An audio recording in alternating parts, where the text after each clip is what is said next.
একমাত্র এই জায়গা যেখানে 12টি জ্যোতির্লিঙ্গ কিন্তু একসাথে রয়েছে। তো চলুন দেখতে থাকুন, পুরো ডিটেলসে বলছি। হাওড়ার শালকিয়া বড় শিব মন্দিরটি স্থানীয়ভাবে বঙ্গেশ্বর মহাদেব মন্দির নামেও পরিচিত বা নতুন মন্দির নামেও পরিচিত। এটি গঙ্গার তীরে বাধাঘাটে অবস্থিত। এই মন্দিরে পূর্ব ভারতের অন্যতম উঁচু প্রায় 510 ফুটের বিশাল 4 মাথার বা পঞ্চমুখী শিব মূর্তি রয়েছেন। এখানে 12টি জ্যোতির্লিঙ্গও রয়েছে। মনে বিশ্বাস আর ভক্তি নিয়ে চলে এসেছি শ্রাবণের সোমবার একসাথে 12টি জ্যোতির্লিঙ্গ দর্শন করব বলে। অ্যাকচুয়ালি ভারতবর্ষের চারিদিকে যে 12টি জ্যোতির্লিঙ্গ রয়েছে সেটা অনেক দূর, মানুষ সময়ের দরকার, যেতে পারছি না। তো মনের থেকে চাইলেই যে পাওয়া যায় সেটা হচ্ছে এই জায়গা। যে আমি যেতে পারছি না তো কি হয়েছে, এখানে তো রয়েছে, যখন যাব ওখানে সেখানে যাব। কিন্তু এখন তো এখান থেকেই দর্শন করি, বাবাকে মনে মনে জানাই যে বাবা তুমি নিয়ে চলো তোমার জায়গায়। আজকে আমি এখান থেকে দর্শন করছি, তুমি এমন দিন দাও আমি যেন তোমার কাছে যেতে পারি। এই আশা নিয়ে চলে গেছি শ্রাবণের সোমবার। এটা মন থেকে একটা শান্তির জায়গা।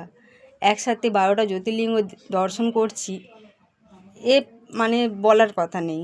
যারা ভগবানকে মন থেকে বিশ্বাস করে, মন থেকে ডাকে, তাদের অন্তত যে কোনো রূপেই ভগবানকে পাওয়া নিয়ে কথা। এটা হচ্ছে আমার কথা। সোমনাথ মন্দির গুজরাট, মল্লিকার্জুন অন্ধ্রপ্রদেশ, মহাকালেশ্বর মধ্যপ্রদেশ, ওমকারেশ্বর নর্মদা নদী মধ্যপ্রদেশ, কেদারনাথ মন্দির উত্তরাখণ্ড, ভীমাশঙ্কর পুনে মহারাষ্ট্র, কাশী বিশ্বনাথ বেনারসি, ত্র্যম্বকেশ্বর নাসিক মহারাষ্ট্র, বৈদ্যনাথ মন্দির দেওঘর, নাগেশ্বর মন্দির দ্বারকা গুজরাট,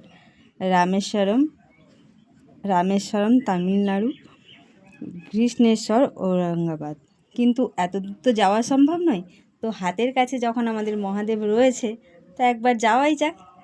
তো আপনারা দেখলেন এই মন্দিরগুলো এই জায়গায় ছোট্টভাবে করা রয়েছে। মন্দির ছোট হলেও মানুষের মন যদি ঠিক থাকে, এই ছোট মন্দিরই দর্শন করে সেই জ্যোতির্লিঙ্গর কিন্তু ফিল পাওয়া যায়। তো যাই হোক, আমি তো দর্শন করলাম, আপনাদেরও দেখাচ্ছি, দেখুন। মনে মনে একবার হলো বাবাকে বলুন যে নিয়ে চলুন আমার সাথে সাথে। আমি তো 3টা জ্যোতির্লিঙ্গ দর্শন করেছি, বা আপনারা আশীর্বাদ করুন, বাবা মহাদেবের আশীর্বাদ মাথায় রেখে আরও যেন 12টা জ্যোতির্লিঙ্গ দর্শন করতে পারি বা আপনাদের দেখাতে পারি। তো দেখুন, একটা শান্তির জায়গা না হলে, মানুষের বিশ্বাস না থাকলে এইসব জায়গায় মানুষ পৌঁছাতে পারে না।